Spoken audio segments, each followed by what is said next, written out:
There's always something going on. So our room's locked and we're now live. Nailed it. And Oh, let me see. starting in 40 seconds. Oh, does it say that? I don't Oh, see a wait, it's countdown. you know what? I'm looking here. It says the event starts in 40 seconds. It's doing the countdown. It says going. Oh, Just a reminder, this is happening today. You won't want to miss it. So what this we're means rolling. is we are now live. So I'm going to go grab that link. Copy link, close this, and I'm going to head to the event and post it. Great. Yeah. Richard's pumped. How do I switch to, that's how I switch to it. You got it? Yep. Sweet. Oh, cool. I'm looking at the page. We're good. I don't know if it's me watching, but there are two people watching right now. So it's probably me and Richard is my guess. Oh, I'm totally watching right now. We're up to 4. I'm my It's number probably one up to favorite 4. fan. We lost. We're down to 3. No, Oh, my no. mom will be in any second. She like follows everything I do. I made sure I wouldn't didn't be tell my here. mom. She would be I in the, wouldn't be she'd be in here the where I comment am section. today without her. Sweet. Looks like people are starting to join. Is that Ruben? All right, cool. Do you guys want to get started? Heck yeah. All right, great. I'll do this also for people who are watching later on because I know that some people are watching for a replay link. I'm Jason, for people who don't know who I am. I'm a communications director at a church in Northeast Ohio, but I started the groups, the Facebook groups for Logos or Logos. We could get into that another time. But I started the Facebook groups of tips and tricks, free books, and news and sales a little while back, a few years back. And it looks like they're just blowing up. So I don't show my face much. It's usually behind Brave Daily in some way, but we're doing some things that are a little bit new with these guys and with some friends of mine, where we're going to try to ramp up what happens in the groups and try to equip people who want to learn how to use this beast of software. We're trying to just resource and equip and train as much as we can. So that's really it. Like, everyone who's on this live right now, these 4 guys are doing this just for fun. Like, it's kind of crazy how just all of a sudden this has come together, but that too, we could probably get into at another time. Today, the topic at hand, it's a happy hour. I'll be honest, I just got scolded by the guys because I'm drinking water. And Richard, I don't think, drinks alcohol. So I don't know if that's, I thought you said you wouldn't be drinking. That's all I know. So No. Yeah, I don't drink alcohol. I just cold brew. That's the only brew I do. So like, at least 2 of us are not drinking. So if you're watching and not drinking, that's okay. Are other 3 guys, are you drinking anything tonight?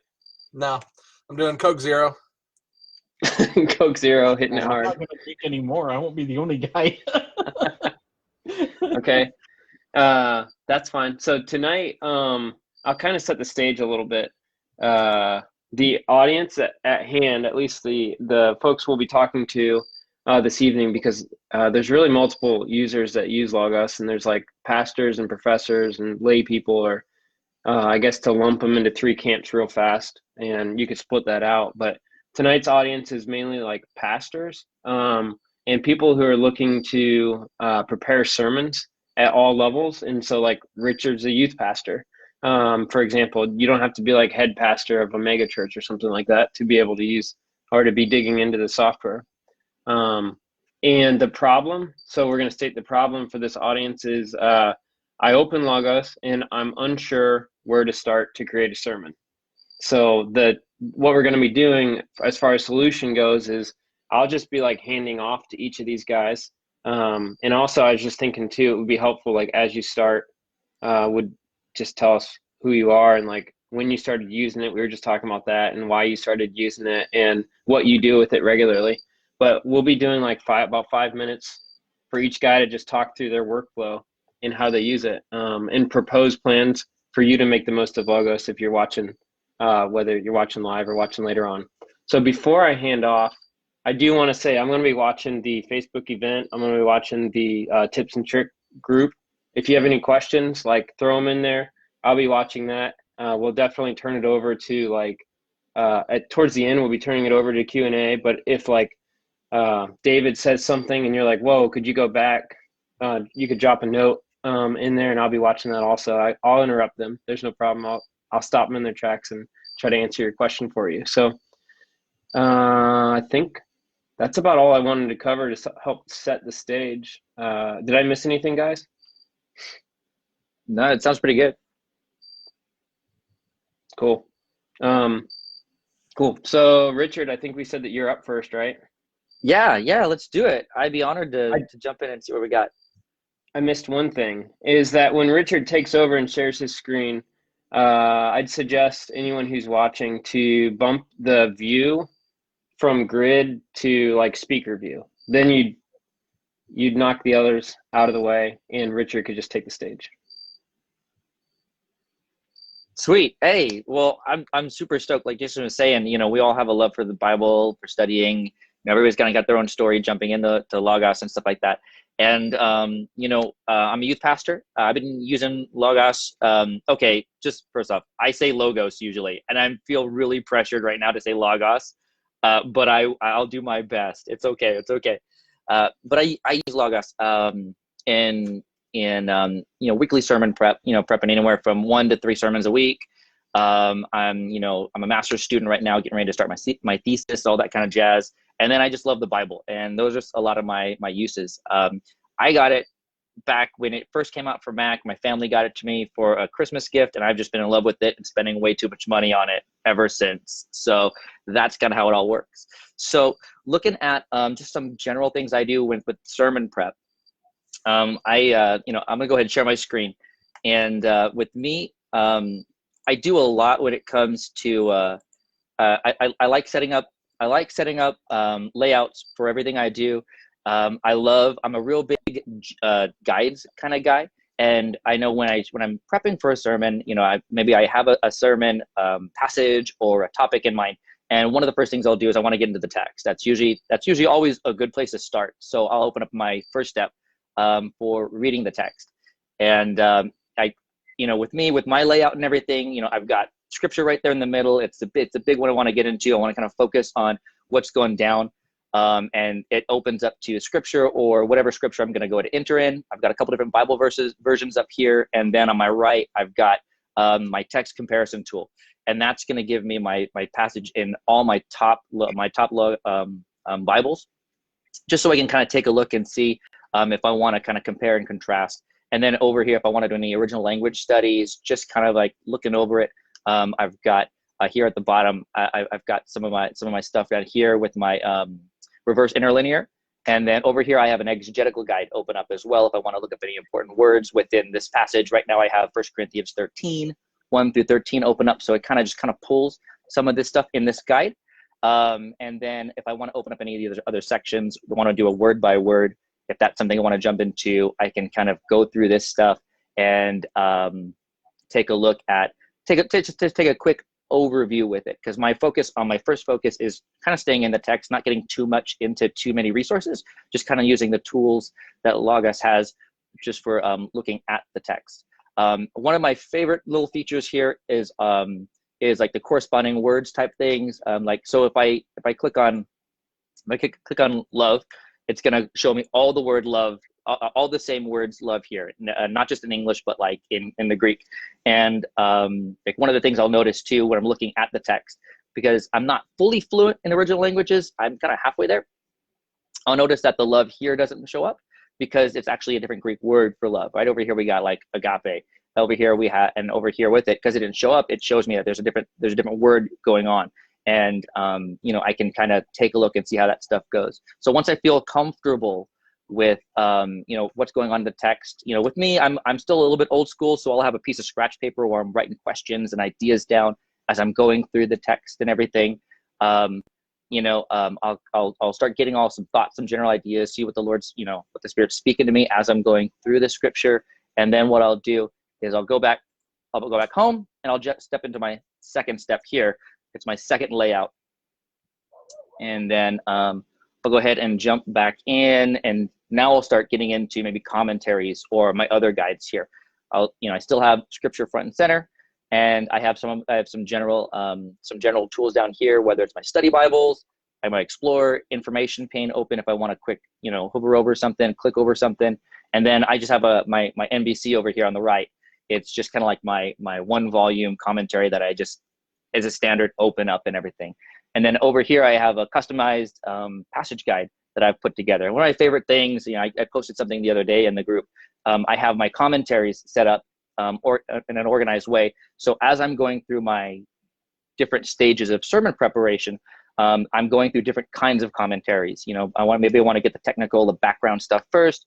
So I have my commentary set up in that way. I don't have to worry about anything else. Or maybe there's certain authors or commentaries I'm not as familiar with, and they're already pre-sorted here. So if I want to start off doing some background stuff, what's the culture, all kind of stuff, it just kind of organizes it there really easy for me. And as I work through my different arenas of study, I'll kind of work through it. I have different collections set up within my passage guide on application.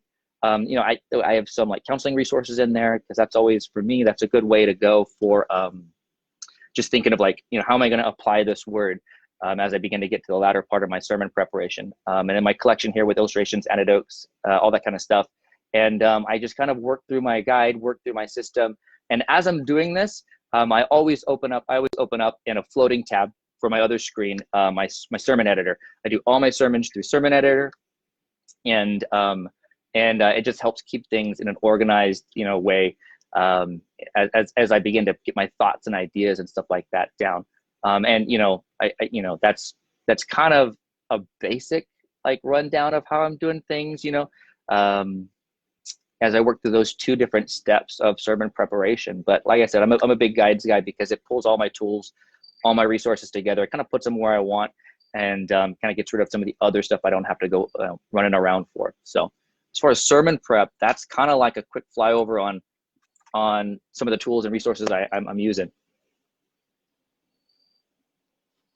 Boom. You're a little over 5 minutes, but I'm not going to tell anyone. Oh, I just told everybody. I'm sorry. No, that's okay. That's accountability. I'm not going to tell anyone. It's good. Are you able to show how you write your sermon out in? Yeah. In this. Let me see. Okay, just so you know, you guys looking at some of my sermon stuff is like me being in junior high, taking off my shirt at the pool. You're fine. I was just curious. Because, no. I mean, it's totally good. Even the four of us, or in our group chat, we were talking about like using it as more of like a word processor in a way. Right. So I was just curious. No. Let me go ahead and see. Let me see. Let's see. Okay, so this is my sermon editor. Let me. Yeah, that's pretty good. This is some sermon editor stuff I've got here. Mm-hmm. So then, so I don't manuscript like every word. I'm more of like an outline kind of guy. So what I'll do is I'll just kind of work through different things, like different thoughts, ideas, highlighting. I love the fact that, and this is probably one of my favorite parts about the sermon editor, is that if I have a scripture, I don't have to type it out. I just type in 1 Cor 13, 1 through 13, mm-hmm. bing, bang, boom. I get it in there. It's in. Because I use it on my iPad, I like color coding and all that kind of stuff. And then if I select this box here and I use it as a handout, it makes it nice and blue. I can run block paragraph, 1 verse per slide, fully formatted, run verse for numbers or not. And then over here, anytime I do like a heading or a scripture, if I ever want to export as like slides or stuff, it just automatically makes a slide. That's all really good stuff. And then I just type it. Go on. Do you guys use Proclaim or not? I don't. So because I'm a youth pastor, I don't make decisions. Wondering. No, I don't. I've been curious to try to, like, I'm curious, like maybe getting like the free version and then running it on some of my Bible college courses. I teach in Bible college. So I've thought about it, but I don't. So I don't know how much it does or doesn't work in that sense. So, but yeah, this is just kind of how I do it, you know. And you know, it's I mean, you can change some of the formatting as far as indentation and, you know, script size and all that kind of stuff up here in your headings, block code, illustration, prompts, all that kind of stuff here, all your highlights, all that kind of jazz, save your styles, which I obviously haven't done. And then you do some fill-ins too if you want to export it as like a handout and stuff. I don't do a whole lot of handouts within youth ministry, but I have done it for like Bible college, and you know, it doesn't work too bad. I don't like the way it formats when you export it, but it's an easy workaround. You're probably captivating, and you don't need them to always have something to do. They're probably so engaged that, I mean, these kids are begging for more. They're like, at only an hour sermon this time, Pastor? Yeah. Another 30 minutes. Yeah. Right? Just like keep going. I don't usually stop until somebody falls out a window. Okay, David, you're going to be up next. You already know that, and that sounded like more aggressive than I meant for it to be.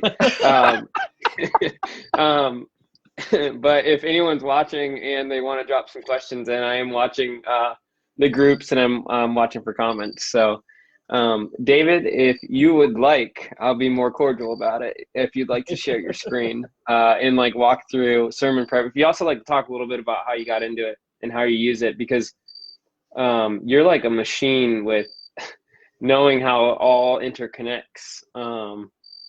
So I don't know if you want to talk a little bit about your background too. Okay. Well, yeah. So I'm David. I'm one of the newest people in the group. I'm also one of the newest users of Logos amongst us. I've only been using it for about 1.5 years. I don't actually make sermons, but I use many of the features that are part of sermons, and what I do can be used for sermons. So one thing I've actually been doing is I've been writing a lengthy study, a commentary series on Scripture. And let me pull up some of the finished sermons, or they could be turned into sermons. And so I'm using that as my demonstration. Once my Logos decides to catch up. So what I do is, for this particular study. You're good. Are you guys seeing black screen, or is it just me? Can you hear me? There you go. I'm catching it now. Yeah, I got you. Okay. Well, yeah, thank you for letting me know that it was going black screen. So what I've been doing for this study is I have a set series of resources that I'm going through for it. So I'm using the Christian Standard Bible, the Christian Standard Study Bible, How to Read the Bible for All It's Worth. And then in the section I'm in right now, it's Leviticus. So I'm doing, I need to finish How to Read Exodus. My book for Leviticus is Be Holy by Wiersbe. My Logos is going really slow right now, so I'm still waiting for it to pull up the note. But what I'm doing is I'm reading my section. I'm using reading plans I have a preset series of sections that I'm reading as part of the study. So I'll work through the reading plans to read that passage for the day, that section for the day out of all the books. And then I'll go through and I'll write up notes on, as soon as I can show you. I don't know why my Logos is going so slow. But I'll use the notes editor to write up the notes. And the reason why is it's not a full-fledged word editor, but it has all the features that you need for word editing. So you can do bullets, you can do you can do tabbing, you can do bold and outline. And yeah, my Logos is going really, really slow right now. So here we go. What do you think? I see it's frozen on my end, but I don't know if the other guys see the same. It just opened up on mine-ish. No, it looks good for me. Yeah. You're doing good, man. There it is. I see it now. No, I'm watching it and I'm waiting for it to. Richard just had to say something. So one of the benefits of starting it in notes is you can anchor everything. And once you have it anchored, then when you do an export to a sermon document, it'll actually go on ahead and pre-generate slides based off of the text that you have anchored. It'll also read if you have any bullets in there. whether you use their bulleting format or whether you do just like 1 parentheses, 2 parentheses, you make your own, it'll automatically generate that. And so it builds a lot of it right off the bat. The other benefit that I have in saving it as notes is it's more searchable, partly because of the anchors. So as you're going through, like in my case, I went all the way through Genesis. Every time through Genesis that I had a highlighter, I had an anchor, I can reference back to the note and get the entire quote unquote sermon. Here we go. See, it generated automatically slides off of, because I had Genesis 1 through 2 anchored, and then a slide off of Genesis 1:1, Mark 2:4. So it automatically generated those. It automatically, I had some bullets here, so it automatically generated slides off of those. It also generated, I believe it's handouts, either handouts or handouts and questions. Handouts off the bullet points. I'm trying to, yeah, questions off the bullet points too. So rather than having to go through and make those each time, as long as I just have it formatted, then once I do the export, it's there.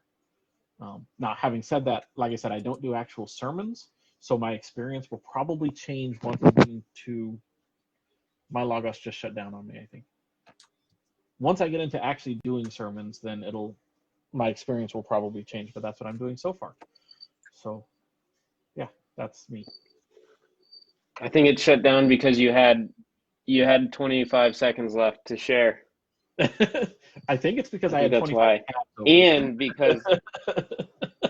And because all the books around you stole all the energy from it. Oh, no. These are my friends. They're friendly. They're not negative energy. Well, maybe the Richard Dawkins one in the back. But oh, okay.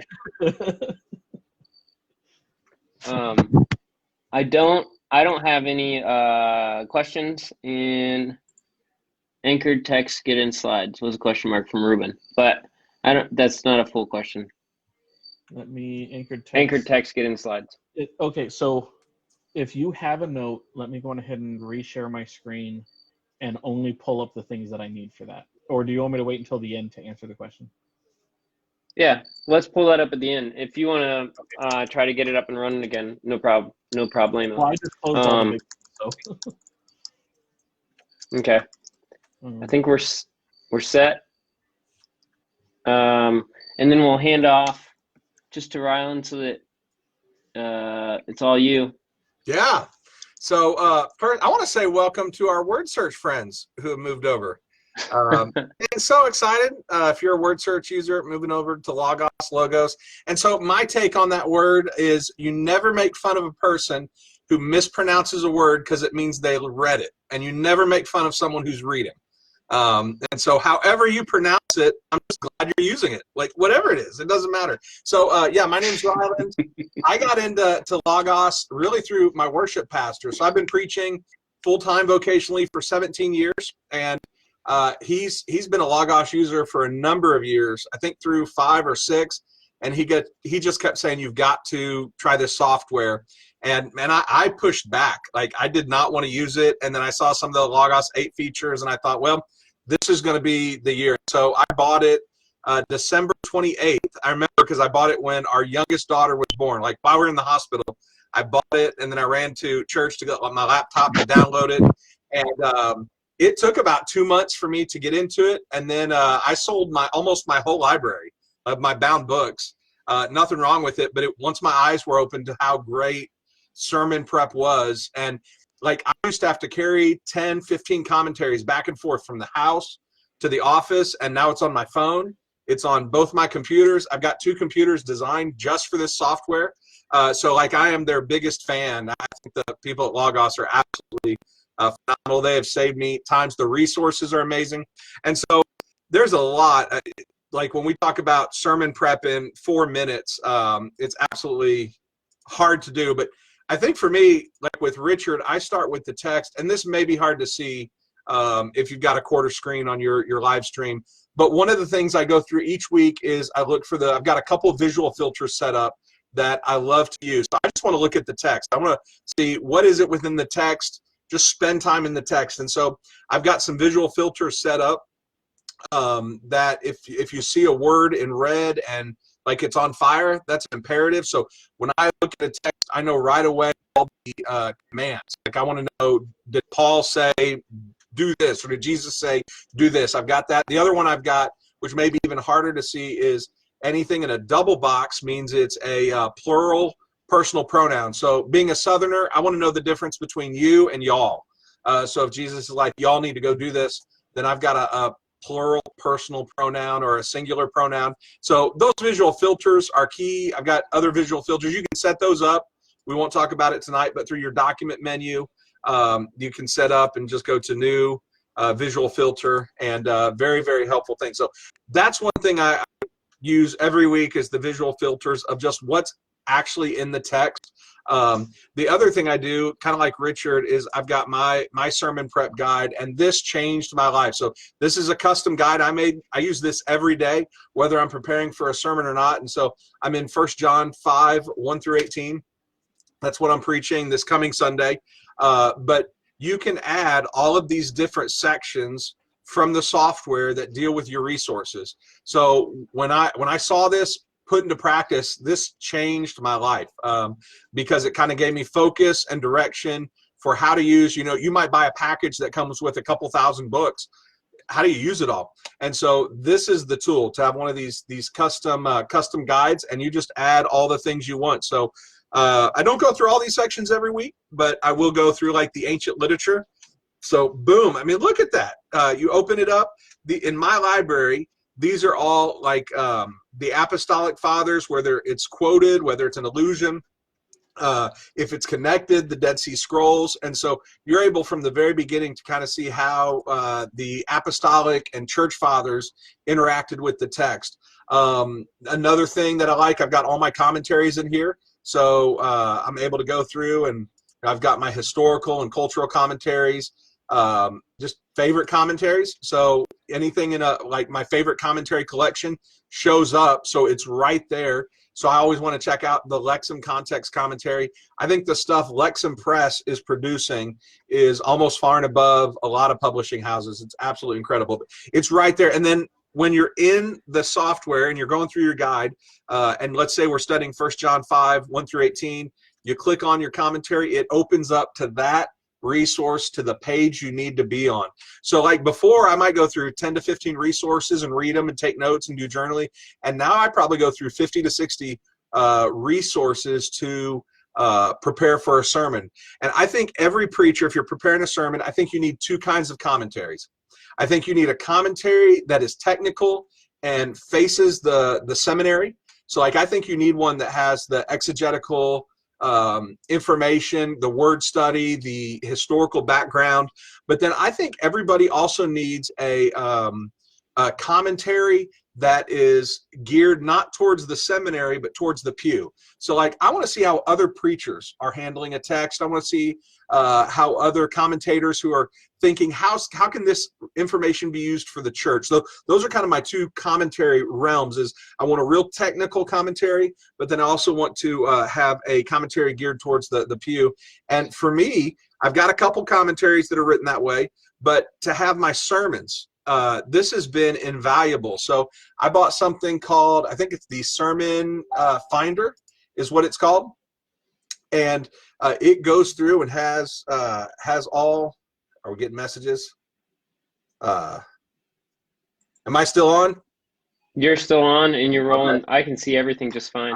Perfect. Okay. I'm watching a few people, but they're not questioning about that specifically. Okay, so just real briefly, I want to mention this. You buy this sermon package in Logos, and we'll put an affiliate link below. You get most of all these sermons. I bought some other sermon archives or sermon packages within Logos, but the value for me of these, they kind of act like mini commentaries to see how other preachers dealt with the text. So all these preachers that are on here, they've written sermons that mention that text, and there's a couple values for it. One is the theological implication. So like, let's say I want to find out John Henry Newman, the famous person who converted to Catholicism. I'm able to see his sermons on 1 John 1 through 18. So he's got 1 John 5:4 and 1 John 5:3. But when I go through some of the modern sermons, the value for me is some of the illustration an application that I don't always connect easily. So like by nature, I think most preachers are probably really good or geared towards the exegetical side of preaching. Like we love Bible study. We love to be in the text. And the part that I struggle with is how to illustrate it and really how to apply it. Like, this is what the text means. Well, what do I want people to do with that information? And that for me, coming through the sermons, I'm able to see, I go through Timothy Keller's sermons almost every week, Skip Heitzig, you got some John Piper, and I'm not theologically aligned with a lot of the preachers that I read each week, but the application, the illustration, and even just some of the exegetical work that they do makes it so helpful for me. So it's kind of like a mini commentary, but it's not technical. It's just face to the pew, and that's what I would encourage someone if they're looking to start studying for sermons is be reading what other preachers have said about it. It'll open up your world. I wasn't about to stop you at all. I was supposed to do like 5 minutes is what I told you, but you were rolling, and I think you just took your first breath right there. Yep. No, I'm excited at how helpful the platform is to you in your weekly prep, and as you navigate conversations that aren't just like you exegeting scripture, but also the conversations of like people who are reputable that have dealt with the text in the past. And so that's cool. I appreciate you pulling in the Sermon Finder, our collection as well. That's cool. I'm watching the only questions. What is the best technical commentary in your opinion? Somebody asked that, Rylan? Oh man. So the other guys need to answer.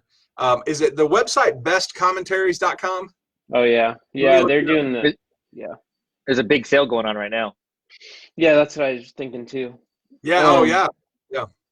So I would say, so like people want to know that question, and the best way to think of commentaries is really not by series, even though some of the series are great, like the Baker commentary series, the NAC, even the exegetical stuff that Lexham is doing is fantastic. Yeah. But often you want to look for like what's the best commentary.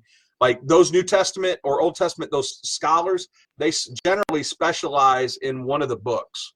But you've got guys who have written commentaries for multiple books.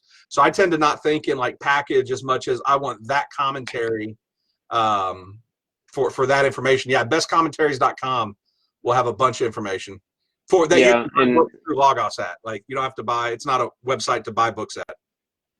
Yeah, and be mindful that you're not looking for one commentary set that like is the end all be all. That's a good call. Right. Yeah, the other questions, I'll just, so that we can flag this, guys, is that a lot of folks are having trouble jumping from grid to just one share screen. And so we'll also be mindful of that when we do something like this again, is if Messenger Rooms is not the best option, but we can do something like Zoom, then like we'll roll with it because it'll be a better option. But I'm not seeing, and there's a lot of people voting for different best commentaries right now, which cool. So David, did you want to hop back to Anchor Text, or were you able to find anything there? I can hop back to it, but with the screen, I don't know if that's going to help. Okay. But let me go ahead. Okay, so I'm just going to open up notes because I think the reason why it was spazzing is because I had like 20 or 30 tabs open. I think so. There was a lot open. You were doing a lot. So Anchor Text, let me pull up the Bible, or let me actually just straight up open it. So if you use the notes feature, if you do a note straight off of, like, you highlight something and you add a note to it, it'll automatically add an anchor in the notebook. The benefit of that is that when you go back through and see notes that you've saved, it automatically pulls that up. So for instance, my formatting for this study series is I use this little icon, which I know you totally can't see that in the shared screen, but I don't actually have it highlighted for the note. I just have the icon indicating, hey, it's starting there. But when you hover over it, you can see the note itself. And then from there, let me go ahead and close notes to demonstrate it.